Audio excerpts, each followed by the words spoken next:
समाधि तंत्र आचार्य पूज्यपाद स्वामी का ये महान ग्रंथ अपने सामने विराजमान है। गाथा क्रमांक 74 के नंबर पे, श्लोक नंबर 74 पे अपनी चर्चा प्रारंभ हुई थी। इसमें यही बात बताते हैं कि जो अंतरात्मा जो आगे बढ़ के वापिस जब आने की नौबत आती है नौबत यानी कि देखो, पुरुषार्थ भी सहज है, पुरुषार्थ में भी कर्तापना नहीं है, इसके लिए नौबत शब्द बोल दिया। नौबत शब्द इसका मतलब पुरुषार्थ, मुझे पुरुषार्थ करना है करना है करना है, हाँ? मैं पुरुषार्थ करके बैठ जाऊं, वो भी इतना इजी नहीं है, वो भी सहज है। बुद्धिपूर्वक बात सही है, लेकिन बुद्धिपूर्वक कौन से पदार्थों में, अरे वो जो विकल्प आते हैं, वो जो आते हैं वो सहज है, उसको उसमें ये कर्ता बुद्धि मैं नहीं लगा सकता हूँ। मुझे पुरुषार्थ करना है, मैं बैठ चोटी बांध के बैठ जाऊं और मेरा काम हो जाए, ऐसी व्यवस्था नहीं है, कोई जबरदस्तीपना नहीं है इसके अंदर। जितना सहज में आओगे इतना कार्य सरल होएगा, और जितना मैं करूं ऐसा करोगे तो वो तो गड़बड़ी होएगी भैया, कर नहीं सकते, क्योंकि ये नहीं है। देखो, मानो कि सुमेंद्र स्वामी का हम उदाहरण ले, सुमेंद्र स्वामी का 1 कोटि पूर्व आयुष्य है, मुझे सिद्धालय में चला जाना है, नहीं भाई, कितना भी पुरुषार्थ करो, सहजता का नाम पुरुषार्थ है, कर्ता का नाम पुरुषार्थ नहीं है। मैं ये कार्य कर रहा हूं, उसका नाम पुरुषार्थ नहीं कहा जाता। सहजता, जितनी सहजता आएगी इतना पुरुषार्थ, उसका नाम पुरुषार्थ है। मैं ये कर लूं, मैं ये कर लूं, मैं पुरुषार्थ कर लूं, इसका नाम पुरुषार्थ नहीं है। पकड़ना बात को जरा अच्छी तरह से, ध्यान से जरा देखो क्या कहते हैं यहां पर। 74 नंबर का श्लोक पढ़ते हैं। तो ये जो अंतरात्मा है वो वापिस आने का मतलब ये है कि किधर न किधर चुप हो जाती है भैया, किधर न किधर अपनत्व आ जाता है, किधर न किधर ममत्व बुद्धि आ जाती है।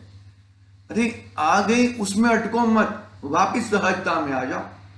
अरे इसको तो मैं जानने देखने वाला हूं, उसका मैं कुछ करने वाला नहीं हूं, ये ऐसी बुद्धि प्रकट करो, बहुत ही कार्यकारी हो जाएगा, बहुत कार्यकारी हो जाएगा। देखो, हाँ 74 नंबर, देहांतरगति बीजम देहे अस्मिन्नात्म भावना, बीजम विदेह निष्पत्तिरात्मन्वे वात्म भावना, आत्मबुद्धि देह में देहांतर का मूल, आत्मबुद्धि जब आत्म में होत नहीं निर्मूल।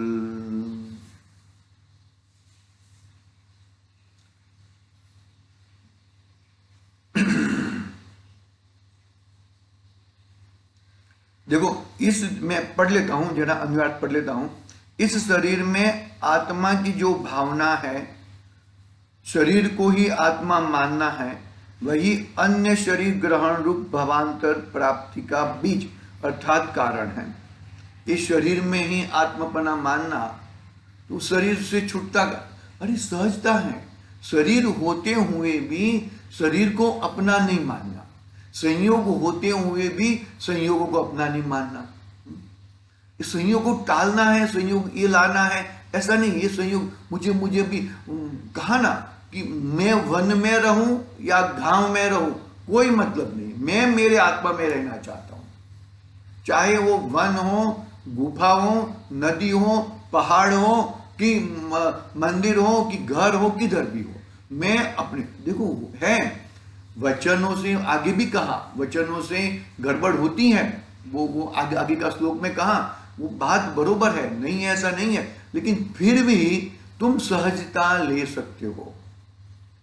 देखो जो परिस्थितियां है ना, वो परिस्थितियां तो हर जगह पे होने वाली ही है परिस्थितियां, लेकिन वो परिस्थितियों के रूप अनुरूप मैं हो जाओ, वो मेरा कार्यकारी नहीं है। वो परिस्थिति होते हुए भी वो परिस्थिति है, वो मुझे हितकारी भी नहीं है, अहितकारी भी नहीं है। मैं उसमें जुड़ू तो मेरा हित होएगा, और मैं मेरे आत्मा में जुड़ू तो मेरा हित होएगा।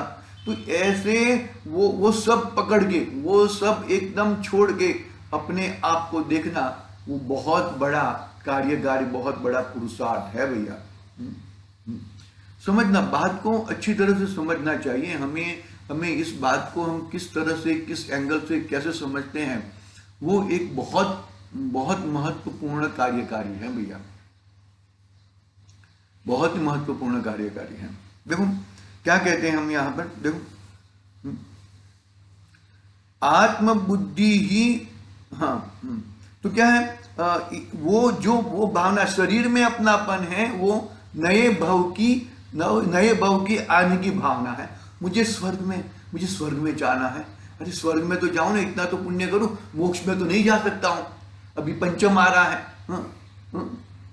दुखमा काल है, और हुंडा अवसर्पणी काल है, मैं अभी, अरे भाई तुम स्वर्ग में जाने के भी पुरुषार्थ करोगे तो स्वर्ग में नहीं जा पाओगे। तुम स्वर्ग में जाने के लिए भी पुरुषार्थ आत्मा का ही करो। बहुत महत्वपूर्ण बातें हैं। अरे स्वर्ग तो ऑटोमेटिक आएगा, नरक भी ऑटोमेटिक आएगा, पुरुषार्थ तुम्हें अपने आत्मा में जाने का करो, वो एक मेन कार्यकारी है। देखो इस शरीर में आत्मा की जो भावना है, शरीर को ही आत्मा मानना है, वह अन्य शरीर रूप भवांतर प्राप्ति का बीज है, अर्थात कारण है। और अपनी आत्मा में ही आत्मा की जो भावना है, आत्मा को ही आत्मा मानना है, वह शरीर से सर्वथा त्याग रूप मुक्ति का बीज कारण रूप है। यहां तक हमने कल पढ़ा था, समय तो बहुत कम भागता है, देखते हैं। देखो टीका, अन्य देह में अर्थात अन्य भव में गति अर्थात गमन, उसका बीज अर्थात कारण क्या है? आत्म भावना। किस में? इस देह में। शरीर संबंधी आत्म भावना बाई है तो वो नियम से तुम्हें दूसरी गति में लेके जाएगा। अपने आत्मा में ही आत्म बुद्धि की है तो तुम बच जाओगे। अर्थात क्रमवश ग्रहित इस शरीर में ही विदेह निष्पत्ति का, विदेह की अर्थात सर्वथा देह त्याग की निष्पत्ति का अर्थात मुक्ति प्राप्ति का बीज अपने आत्मा में ही आत्म भावना करना वह है। अपने आत्मा में ही आत्म भावना करना वह है। ठीक है, यहां तक अपना मतलब ये वही बात है। अभी भावार्थ पढ़ते हैं। शरीर में आत्मबुद्धि करने से, शरीर में आत्मबुद्धि करने से अर्थात शरीर को ही आत्मा मानने से, अर्थात शरीर को ही आत्मा मानने से अन्य भव में भी शरीर की ही प्राप्ति होती है और अपने आत्मा में ही निज स्वरूप की आत्मबुद्धि करने से अर्थात आत्मा को ही आत्मा मानने से मुक्ति होती है। देह का संबंध सर्वथा होता है, देह का संबंध सर्वथा छूट जाता है। देखो, जो चीज तुमने मांगी है ना वही चीज मिलती है। समझदार ग्रंथाधिराज में यदि तूने अपने आत्मा को अशुद्ध माना है तो अशुद्ध मिलेगा, अपने आत्मा को शुद्ध माना है तो शुद्ध मिलेगा, अपने आत्मा को कषाय वाला, शरीर वाला ऐसा माना है तो तुझे शरीर मिलता ही रहेगा। बहुत समझनी बात है। देखो, अपना लोटा छान के पीना है भैया। लोग में क्या हो रहा है, कौन क्या कर रहा है, वो सब जाने दो। अपना लोटा छान के पीने की बात है। यदि जो तुम अपना लोटा छान के नहीं पियोगे तो गड़बड़ हो सकती है भैया। हाँ,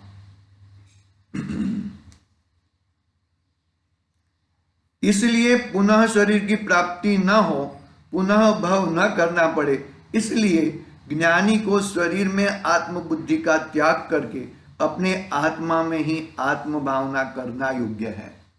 देखिए, आत्म भावना भावता जीव लहे केवल ज्ञान, ऐसा कुछ है ना।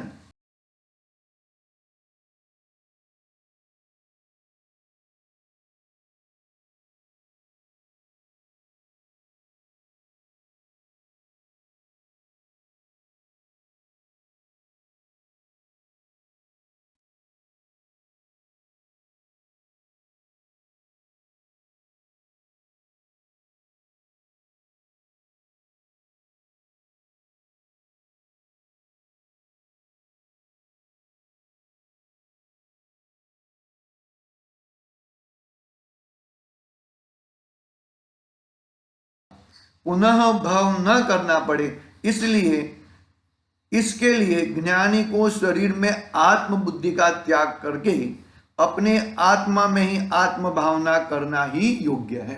अपने आत्मा में ही आत्म भावना करना योग्य है। देखो, विशेष स्पष्टीकरण थोड़ा लेते हैं, समय तो हुआ है, हाँ समय हो गया है। विशेष स्पष्टीकरण कल डायरेक्ट विशेष स्पष्टीकरण लेंगे। आज के लिए ओम नमः सिद्धि व्याह निज निधि निज में बता